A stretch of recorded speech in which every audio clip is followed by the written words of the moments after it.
जय हिंद दोस्तों, मैं आप लोगों स्वागत करता हूं। आज हम 1 जुलाई 2024 के द हिंदू न्यूज़पेपर के मुख्य खबरों की बात करें, जिसमें आज हमारे पास केवल 2 खबर हैं और उन खबरों में सबसे महत्वपूर्ण खबर है भारत ने जीता विश्व कप। T20 का भारत ने जो विश्व कप जीता है वो आपके सबसे महत्वपूर्ण खबर यही है। और दूसरी खबर है नए आपराधिक कानून लागू हुए हैं। ये दोनों खबरें भविष्य में जो परीक्षाएं होने वाली है उनके लिए उनसे संबंधित जो क्वेश्चन पूछने की संभावना है वो यहाँ से 90% चांस मिल सकता है आपको। आज बहुत ही हमारे लिए गर्व की बात है, हम कि 17 साल बाद जो T20 विश्व कप जो है जीते हैं। आज हमारे लिए बहुत ही गर्व की बात है। आज पूरे देश में हमारा झंडा जो है ऊपर हो चुका है T20 विश्व कप जीतने के बाद।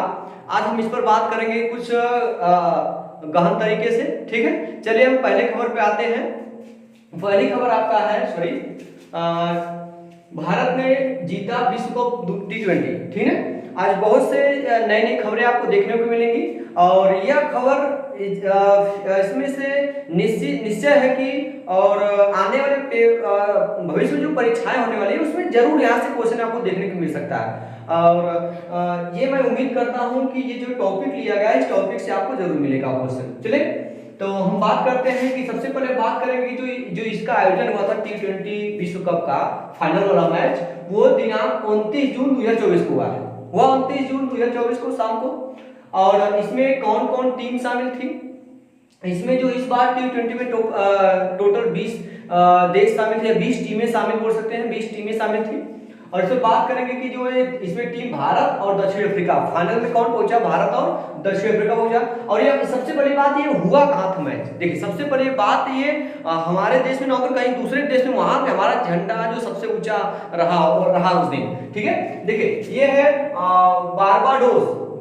देखिए जो आपका दक्षिण अमेरिका है, दक्षिण अमेरिका के फिगर में आपको दिख रहा होगा दक्षिण अमेरिका, इसके ऊपर देखिए आपका क्या होगा बारबाडोस है। बारबाडोस क्या है? बारबाडोस। सबसे बड़ी महत्वपूर्ण बात है कि T20 फाइनल का जो मैच हुआ था वो कहां हुआ था? बारबाडोस। बारबाडोस कहां है? मैंने मतलब आपको बताया दक्षिण अफ्रीका के एक ऊपर देश है, वो भी द्वीपीय देश, एक द्वीप है, वो बारबाडोस है, ठीक है। ये देखेंगे पूर्वी कैरेबियन सागर में। कहां है? पूर्वी कैरेबियन सागर में एक छोटा सा द्वीप है, उसमें स्थित होगा। आपको दिख रहा होगा, फिगर में दिखेगा।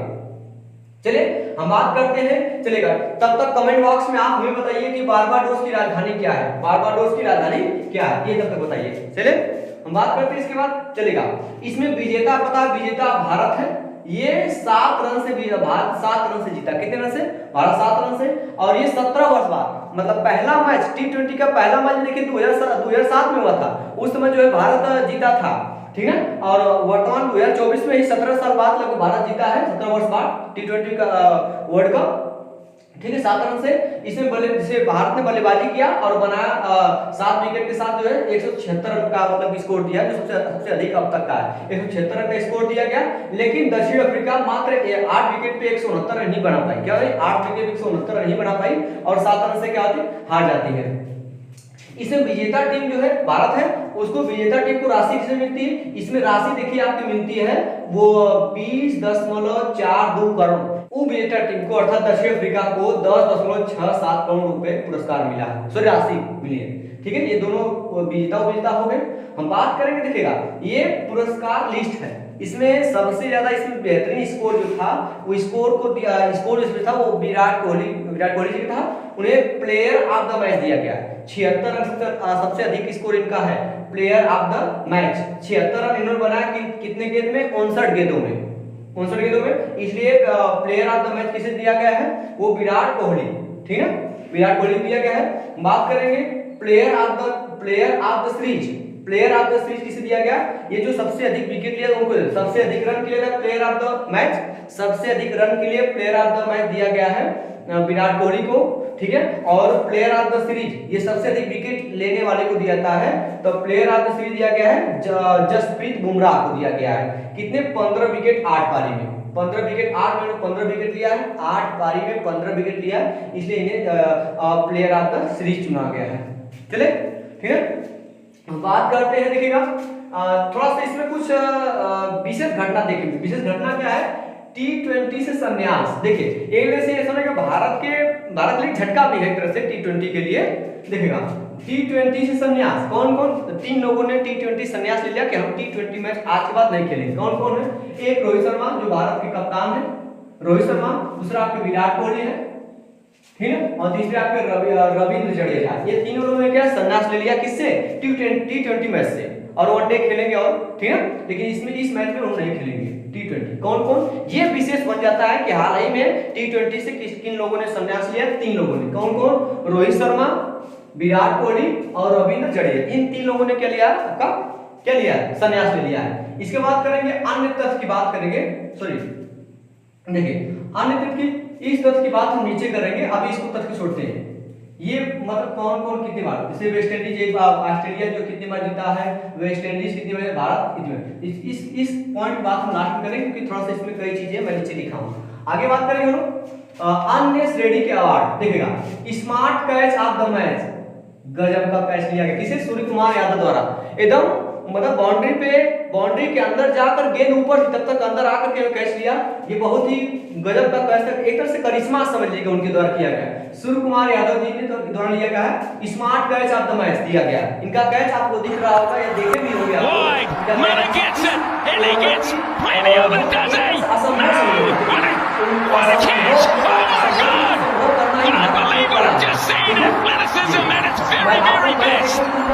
It's not to be simply brilliant from Surya. इसलिए उन्हें दिया गया है smart catch of the match, Surya Kumar Yadav ji को। बात करेंगे थोड़ा सा आईसीसी के बारे में, बात करें कि इसकी जो मैच है इसको संचालित कौन करता है? आईसीसी के द्वारा, है ना, इंटरनेशनल क्रिकेट काउंसिल, ठीक है, इंटरनेशनल क्रिकेट काउंसिल। इसका मतलब इसका फुल फॉर्म है। इसका जो गठन हुआ था 15 जून 1909 से, 15 जून 1909 में इसका गठन हुआ है। इसका हेडक्वार्टर कहां मिलेगा आपको? दुबई में, यूएई, या 2005 से इसका हेडक्वार्टर क्या है? दुबई है, ठीक है। इसके अध्यक्ष कौन है? Greg Berkeley. इसके अध्यक्ष कौन है? Greg Berkeley. और उपाध्यक्ष कौन है? इमरान ख्वाजा। कौन है? उपाध्यक्ष इमरान ख्वाजा जी है। बात करेंगे 2024 में जो इसका कौन सा संस्करण था? ये आपका 9वां संस्करण था। 2024 से इसका चौथा संस्करण है, 9वां संस्करण है, ठीक है। 2024 का चौथा संस्करण, 9वां संस्करण। मेजबान कौन सा देश था? मेजबान 2 देश थे, एक वेस्ट इंडीज और यूएसए, अमेरिका ने मिलकर इसकी मेजबानी की थी, ठीक है। चलेगा, जैसा कि आपको दिख रहा होगा स्क्रीन पे, देखिए मैं देश विजेता बनने की संख्या, कौन कौन देश कितनी बार विजेता बन चुका है और वर्ष किस वर्ष में बना है। आपको शायद लिस्ट दिख रहा होगा, देखिएगा, सॉरी आपको लिस्ट दिख रहा होगा।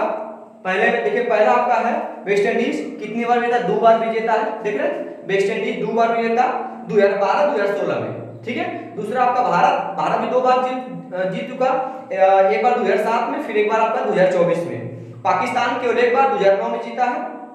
इंग्लैंड देखिए, इंग्लैंड 2 बार जीता, कब 2010 और 2022 में, ठीक है। श्रीलंका देखिए 1 बार जीता, कब 2014 में।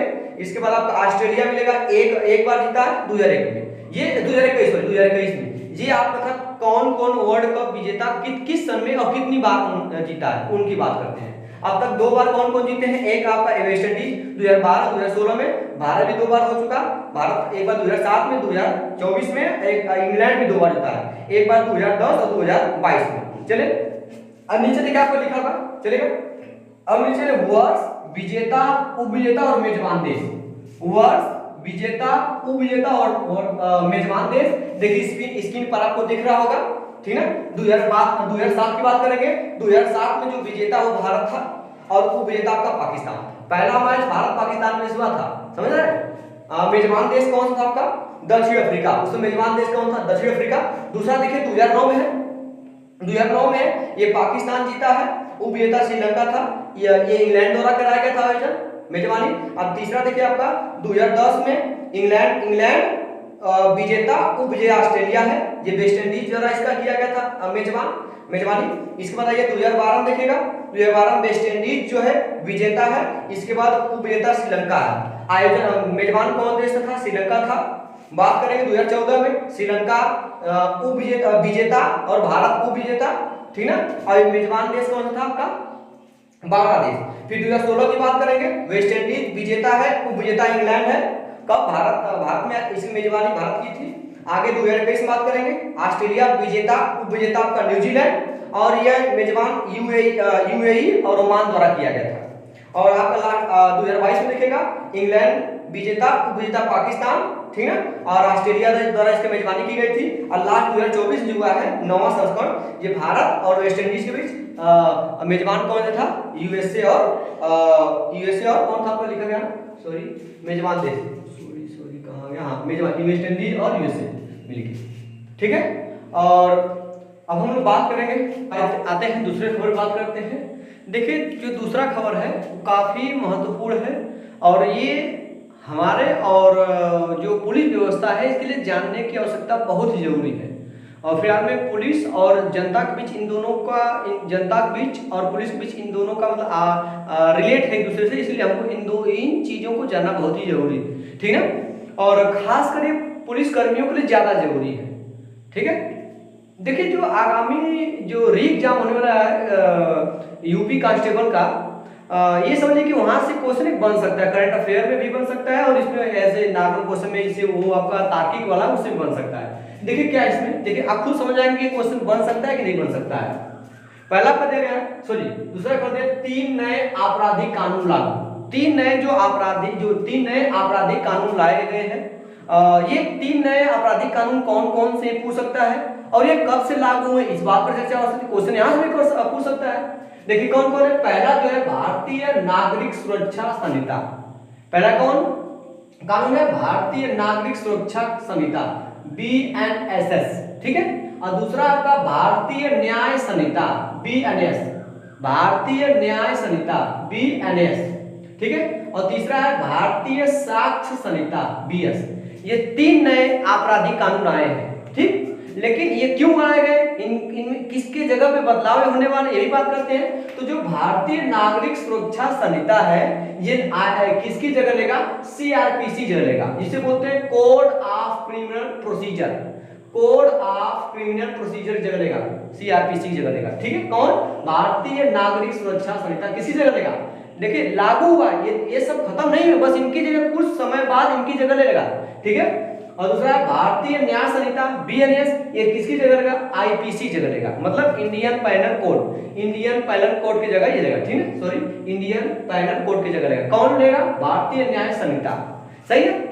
और तीसरा जो आया है वो भारतीय साक्ष्य संहिता। कौन है तीसरा? भारतीय साक्ष्य संहिता, ये BS से होते हैं। ये किसके लिए आएगा?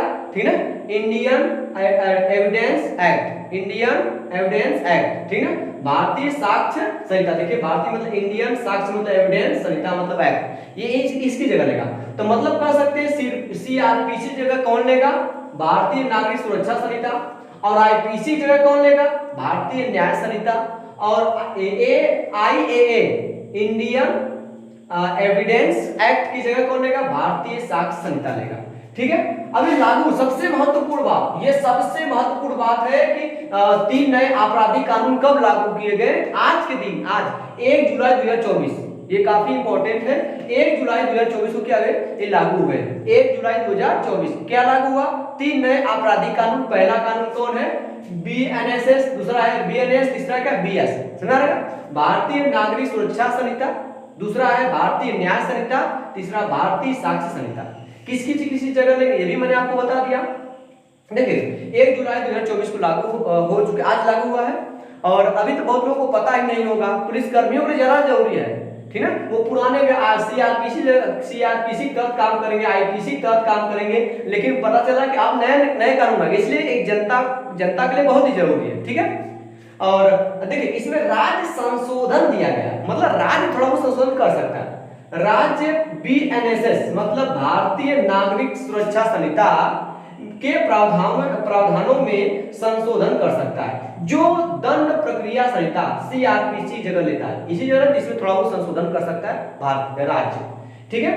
और जो आपका ये दिया गया BNSS भारतीय नागरिक सुरक्षा संहिता, इसमें क्या होता है, क्या क्या बदलाव किए गए? इसमें गिरफ्तारी को लेकर के बदलाव किए गए, गिरफ्तारी को लेकर बदलाव किए गए हैं। कुछ कैसे गिरफ्तार हो सकता है कोई व्यक्ति, कब नहीं हो सकता है, इसके बारे में हम एक और वीडियो बनाएंगे। इस वीडियो में इसका पूरा विवरण देंगे। अभी केवल लागू हुआ है कौन किसके तहत क्या काम कर, इस पर चर्चा करेंगे। जमानत किस कंडीशन में होगा, किस कंडीशन नहीं होगा, इसमें बदलाव किए गए हैं। हिरासत के लिए प्रक्रिया एवं शर्तें निर्धारित। अगर कोई किसी को आप हिरासत में लेना चाहते हैं तो उसके लिए क्या शर्तें, क्या प्रक्रिया होनी चाहिए, क्या प्रोसीजर होना चाहिए, सब चीजें इसमें, ठीक है, क्लियर हुआ। तो 3 नए आपराधिक कानून कौन कौन है? भारतीय नागरिक सुरक्षा संहिता, भारतीय न्याय संहिता और भारतीय साक्ष्य संहिता। 3 किसकी जगह लेंगे? पहला सीआरपीसी जगह, दूसरा आईपीसी जगह लेगा, तीसरा के लिए आईएए, ठीक है। इन तीनों जगह ये सब आएंगे, चलेगा। अब ये कार्यान्वयन मतलब कार्यान्वयन 1 जुलाई से होगा। कब से कार्यशील होगा, ये कार्यरत होगा? 1 जुलाई 2024 से लागू होगा, तब से कार्य पर है, कार्यरत है। चलिए क्या है इसमें, क्या है? 650 से अधिक जिला न्यायालय, क्या 650 से अधिक जिला न्यायालयों और 16,000 पुलिसकर्मी पुलिस स्टेशनों को नई प्रणाली के अनुकूल कार्य करना होगा। अब इस प्रणाली के अनुसार कार्य करना पड़ेगा, ठीक है। और भारतीय न्याय संहिता बीएनएस के तहत क्या होगा? इसमें क्या है? भारतीय न्याय संहिता किसकी जगह ले रहा? आईपीसी जगह ले रहा। आईपीसी में कितनी धारा थी? धारा 511 थी, ठीक है। आईपीसी में टोटल कितनी धारा थी? ये क्वेश्चन याद रखेगा, कितनी? 511। लेकिन जो इसकी जगह ले रहा है, इसमें कौन आ रहा है? भारतीय न्याय संहिता। इसमें टोटल कितनी धारा है? 358 की धारा है, ठीक है। तो धारा का मतलब इसमें कुछ और धारा थी, इससे कुछ और, इसलिए नए प्रणाली के अनुसार पुलिसकर्मियों को कार्य करना पड़ेगा। बहुत पुलिसकर्मी को इसको पढ़ना नहीं पड़ेगा, धीरे धीरे लागू होते होते कौन सा धारा लगेगा, धीरे धीरे सब याद हो जाएगा, ठीक है। इसमें देखिए नई बात आई है, 0 एफआईआर का कंसेप्ट आया है। 0 एफआईआर का कंसेप्ट या शून्य एफआईआर का कंसेप्ट, ये कंसेप्ट गजब का कंसेप्ट है। ये कंसेप्ट है 2011 से, लेकिन लागू नहीं है। लागू था लेकिन इसको कानूनी अधिकार नहीं प्राप्त था, लेकिन अब इसे कानूनी अधिकार प्राप्त हो गया। 2011 से तब था, लेकिन कानूनी अधिकार नहीं प्राप्त था, लेकिन अब इसे कानूनी अधिकार मिल गया है। संविधान में इसको बताया गया कि ये कानून बनाया गया है। अब देखिएगा तो इसमें क्या है, इसे आप कहीं भी रहिए, अगर कोई भी घटना हो रहा है, उस घटना का एफआईआर दर्ज कराते हैं तो पहले क्या था कि आप जिस क्षेत्राधिकार में वो घटना हुई है उसी क्षेत्राधिकार के अंतर्गत जो पुलिस स्टेशन आता है उसी में क्या करेंगे, आप एफआईआर दर्ज कराएंगे, है ना। लेकिन यहाँ पे क्या हो रहा है कि आप चाहे जिस क्षेत्र में है और चाहे जिस क्षेत्र में आप एफआईआर दर्ज कराना चाहते हैं एफआईआर दर्ज करा सकते हैं। ये कंसेप्ट पहले नहीं था, लेकिन अब ये कंसेप्ट आ गया है कि आप चाहे जिस क्षेत्र में रहिए, आप किसी दूसरे क्षेत्र में जाकर एफआईआर दर्ज करा सकते हैं, और ये करना अनिवार्य है।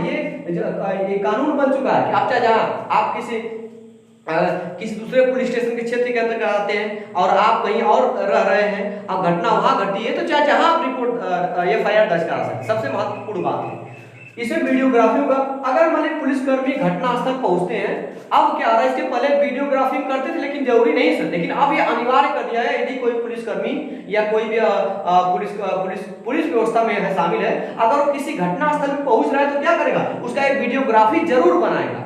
ये आदेश आ गया नहीं, आपको वीडियोग्राफी जरूर बनाना, उसका वीडियो पूरा क्लिप बनाना कि क्या क्या घटनास्थल पे मौजूद था, क्या नहीं था, क्या सब चीज आपको वीडियोग्राफी करना, ये जरूरी, बहुत इंपॉर्टेंट ये दोनों। इसमें क्या, अगर कोई बंदा, कोई आदमी किसी के साथ अगर शादी का वादा करता है, शादी नहीं करता उसके साथ, तभी उसके लिए सजा का प्रावधान किया गया है, ठीक। और गैंग रेप, अगर गैंग रेप हो रहा है तो उसमें फांसी की सजा का उल्लेख है, मतलब फांसी की सजा दी जाएगी अगर गैंग रेप हुआ है।